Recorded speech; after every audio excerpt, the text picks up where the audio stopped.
Brothers and sisters of Africa, sons and daughters of our ancestors, who walk the earth with dignity, hear me today with the clarity of truth that the enemies of our people have worked so hard to silence. We are living in a time where our sovereignty is not just attacked with weapons and military invasions, but with poisons, with chains disguised as medicine, with traps disguised as trade, and with schemes designed to keep us weak and dependent. For decades, the West has preached to us about law, about democracy, about order, while they themselves orchestrated chaos, corruption, and decay in the very heart of our societies. Today, I speak not as a man who fears them, but as one who has stood against their empire of lies and crushed one of their most destructive schemes, the billion-dollar drug empire that the West built on African soil. Let us be clear from the beginning, this drug empire was never about Africans, it was never about healing us, never about curing diseases, never about development or freedom. No, it was an industry built on our destruction, built to weaken our youth, to poison our communities, to rob our nations of their strength, and to ensure that Africa remained chained in dependence. The same powers that once trafficked human beings in chains across oceans, the same powers that exploited our gold, our cotton, our uranium, our cocoa, and our very labor, have now trafficked in drugs, in pharmaceuticals, in chemical dependency, in narcotics, and in the addiction of our people. They came dressed in suits, carrying briefcases instead of whips, but their mission remained the same: to control us, to rob us, to keep us sick, to keep us from rising. They understood that a strong Africa, a healthy Africa, a self-sufficient Africa, is a threat to their global order of exploitation. So what did they do? They built pipelines not just for oil, not just for gas, but for drugs. They established laboratories in Europe and America, where chemicals were refined and designed to flood African markets. They opened front companies, NGOs, and so-called humanitarian agencies, which were in reality smugglers of death. They cultivated corrupt politicians on our continent, men who sold their honor for dollars, men who allowed our airports and ports to become gateways for poison. And while they pretended to fight the war on drugs on their television screens, while they arrested small dealers to show their citizens they cared, in truth they were the masterminds, the bankers, the protectors of the biggest traffickers in the world. They built an empire of billions of dollars on the suffering of African youth, and when we dared to resist, they unleashed sanctions, they unleashed coups, they unleashed their agents to destabilize our governments. But I tell you today, Africa has changed. I tell you today, Burkina Faso has changed. I tell you today, there are leaders on this continent who will not kneel before this empire of drugs, who will not take bribes, who will not be intimidated, who will not allow their people to be poisoned while the West grows fat on blood money. I stand before you as a soldier who made a vow not to wealth, not to comfort, not to luxury, but to the liberation of my people.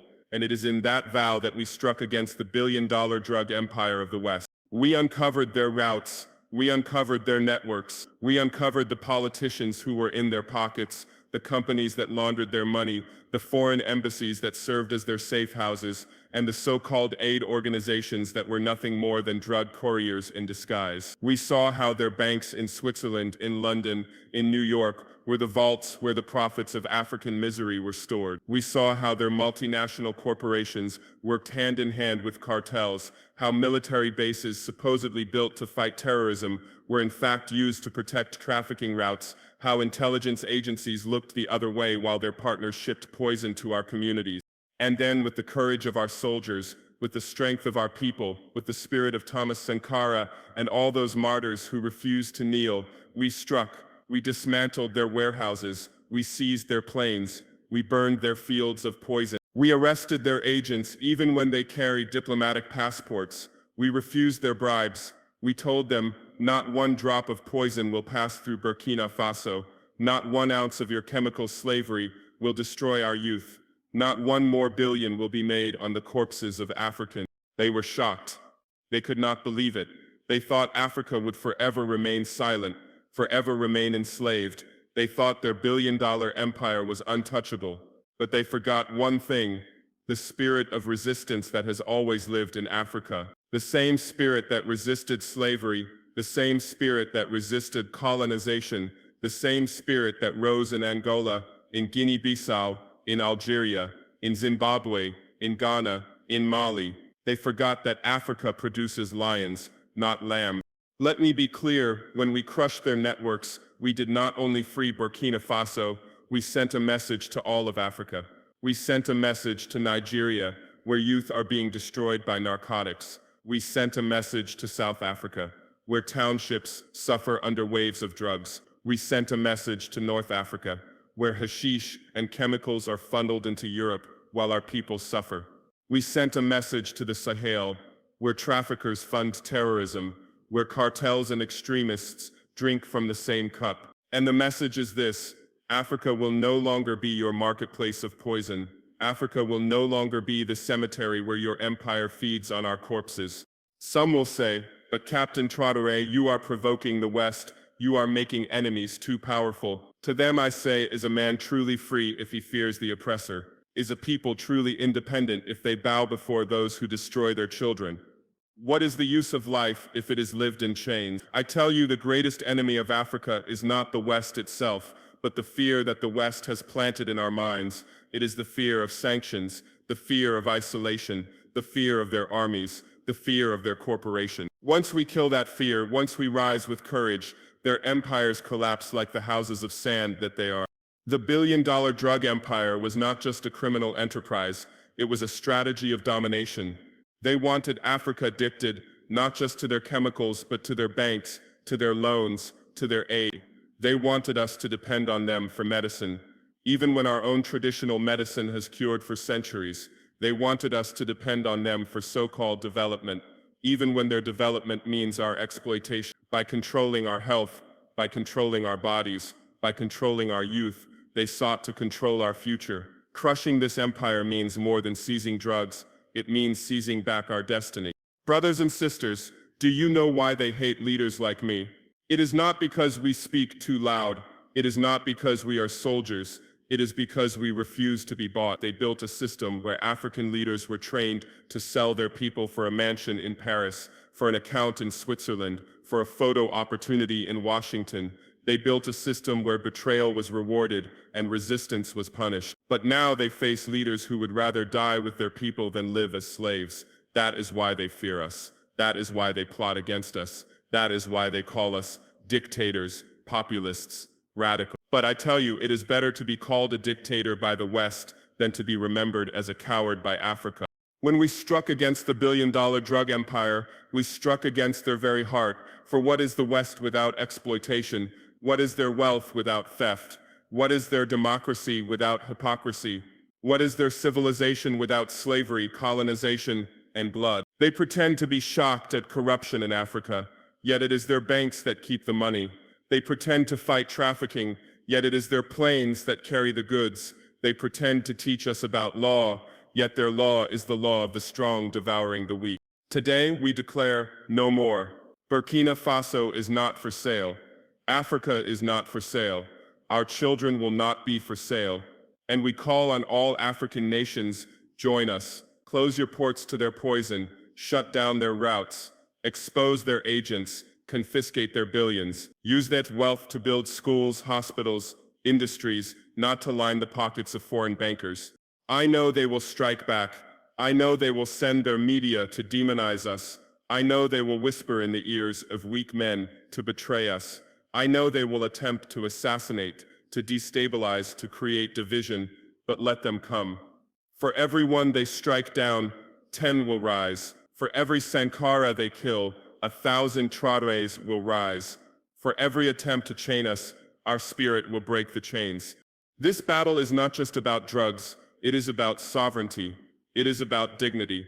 It is about proving to the world that Africa is not a playground for Western experiments. It is about proving that the black man, the African woman, the African youth has the right to live free, to live healthy, to live with pride.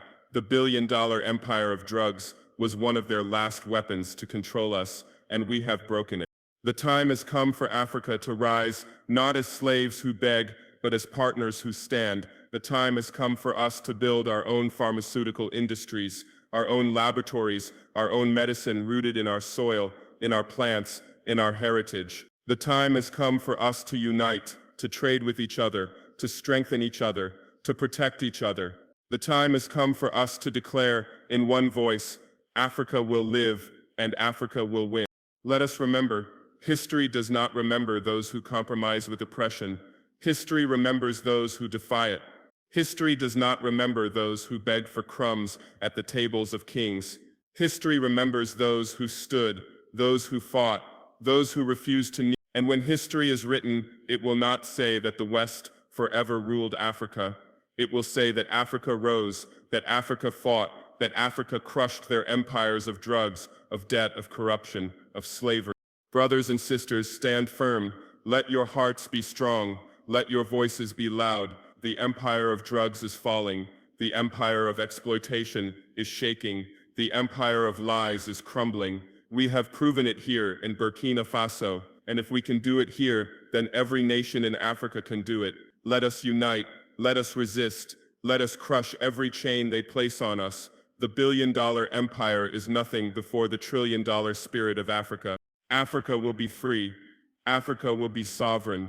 Africa will rise, and no empire, no matter how powerful, will stop. The West built a billion-dollar drug empire in Africa, not for the benefit of Africans, but for our destruction. For centuries, the same powers that trafficked human beings across oceans, the same powers that looted our gold, our cocoa, our uranium, and our labor, have designed new chains. These chains are not made of iron, but of chemicals, narcotics, and dependency. They understood that a strong and healthy Africa would rise, and so they worked to keep us weak by flooding our communities with drugs, creating addiction among our youth, and ensuring that our future generations remain vulnerable. They came wearing suits instead of uniforms, carrying briefcases instead of whips, but their mission remained the same: domination. They built routes, they funded laboratories, they laundered money through their banks, and they disguised their networks behind NGOs and aid agencies. They pretended to fight drugs with one hand, while with the other they protected cartels and traffickers. Their military bases in Africa, which they claim exist to fight terrorism, became shields for the trafficking routes that bled our nations. This empire is not simply about money, it is about control. By poisoning our youth, they weaken our resistance. By creating dependency on foreign pharmaceuticals, they make us reliant on their industries. By turning Africa into a marketplace of poison, they keep us distracted from our real struggle for sovereignty and development. But we are not blind. We are not powerless. Across this continent, the truth is being revealed. We are uncovering their networks, exposing their agents, seizing their shipments, and burning the chains they have placed upon us. When we strike against this drug empire, we are not only saving lives, we are reclaiming our dignity. The billion-dollar empire that the West built on African soil must fall, and it will fall. For every plot they design, there are Africans rising with courage. For every chain they build, there are Africans ready to break it. Our children will not be poisoned, our nations will not be sold, and our destiny will not be written by those who profit from our suffering. Africa will rise, not as a victim of drugs and dependency, but as a continent of strength, unity, and freedom. Burkina Faso, under Traore, dismantled this empire not with fear, not with compromise, but with decisive courage and action.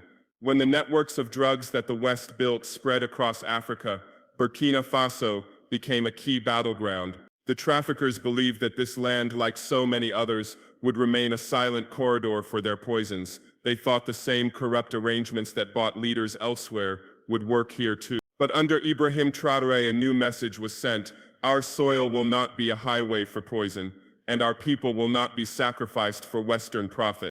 Step by step, Burkina Faso's forces uncovered the routes and exposed the hidden alliances. Warehouses filled with narcotics were seized and destroyed, trafficking aircraft were grounded, and secret fields of chemicals were set ablaze. Those who carried diplomatic protection were no longer untouchable.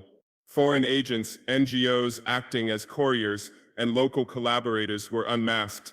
Banks that served as laundromats for blood money were named and shamed. The billion-dollar chain that linked European financiers, Western corporations, and African intermediaries was broken link by link. Traoré's refusal to be bought was the cornerstone of this dismantling. He turned down bribes, he rejected intimidation, and he showed the world that leadership is not measured by wealth and foreign accounts, but by the ability to defend the dignity of a people. In dismantling this empire, Burkina Faso did not just protect its own youth, it inspired an entire continent. It proved that Africa is not powerless, that sovereignty is possible, and that when courage meets vision, even the most entrenched networks of exploitation can be destroyed. The drug trade was a deliberate strategy of control, carefully designed and executed by those who feared a strong and independent Africa. For centuries, the West has relied on systems of domination, slavery, colonization, debt, and military intervention to keep Africa weak. But as Africans began to rise, as nations started demanding their sovereignty, new chains were forged. Drugs became one of those chains. They were not introduced accidentally, nor were they simply the work of criminal cartels operating in the shadows. No, this was an organized system backed by banks, intelligence agencies, corporations, and governments that saw in narcotics a weapon far more effective than bullets. By flooding African cities and towns with drugs, they targeted the most valuable resource of this continent, its youth. A generation addicted is a generation unable to resist. A people weakened by dependency is a people easier to exploit. They created cycles where young men and women were robbed of their future, where communities were torn apart, and where instability could always be blamed on African failure, while the true masterminds sat comfortably in European capitals and American boardrooms. This trade was also designed to corrupt leadership. By tempting weak politicians with bribes, by offering them a share in the billions made from this poison, the West ensured that some of our leaders became protectors of trafficking routes instead of defenders of their nations. And when honest leaders rose to resist, they were isolated, sanctioned, or eliminated. The drug trade was never just about profit. It was about ensuring Africa remained dependent, divided, and distracted. Even their so-called war on drugs was part of the deception. On television, they arrested small dealers and paraded them as victories. But behind closed doors, their intelligence services made alliances with the biggest cartels. Their banks laundered billions in profits. Their corporations provided the chemicals, the planes, and the shipping lines. Their military bases on African soil were not fortresses against crime. They were shields protecting the very roads that kept the poison flowing.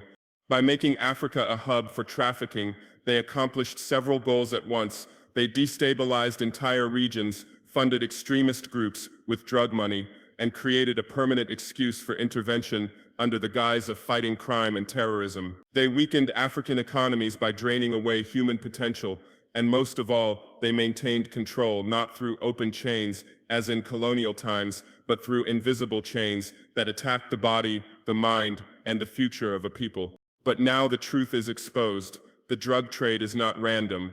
It is not accidental. It is not separate from Western power.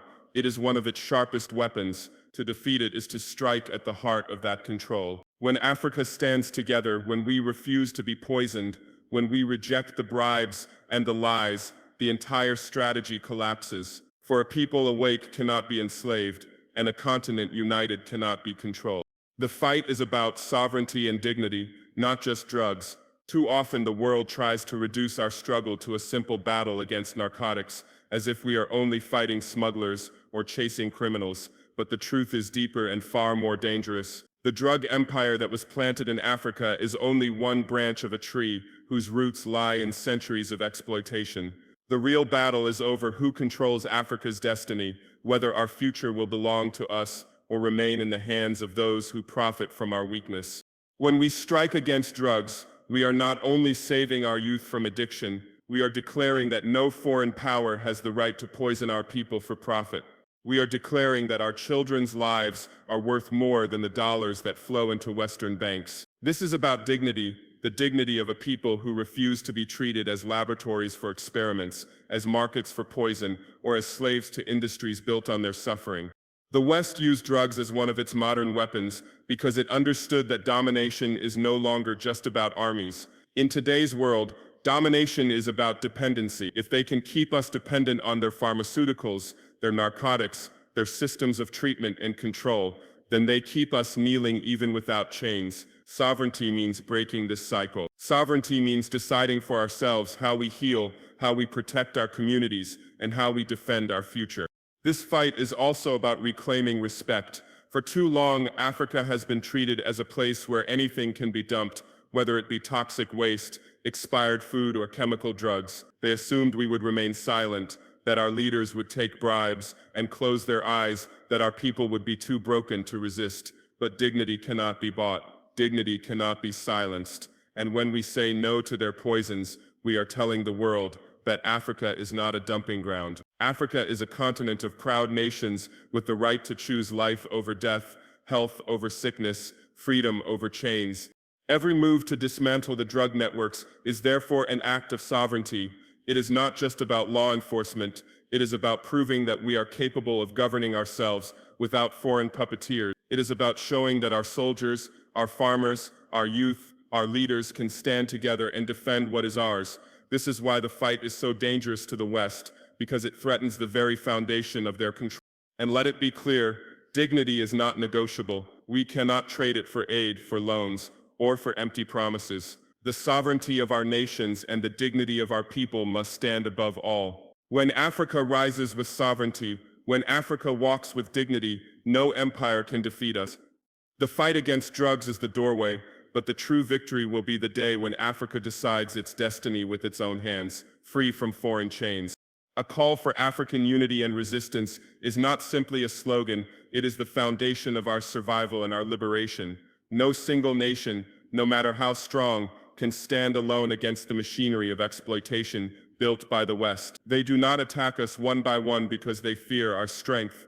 They do it because they know division weakens us. They carved artificial borders across our lands. They fueled ethnic conflicts. They set one brother against another, one neighbor against the next. This was their greatest weapon, for a divided Africa can be easily manipulated. But when Africa unites, when we speak with one voice, when we act with one will, no empire can defeat us.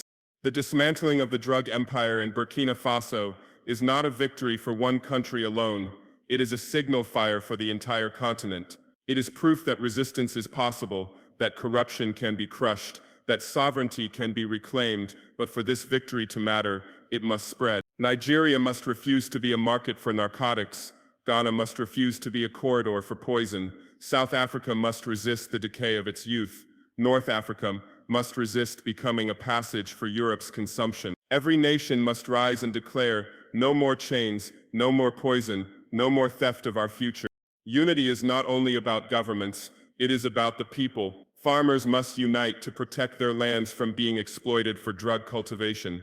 Youth must unite to reject the false pleasures of addiction and embrace the strength of self-determination. Soldiers must unite to defend their people, not the interests of foreign powers, and leaders must unite, not to bow before Paris, London, or Washington, but to stand shoulder to shoulder in defense of Africa.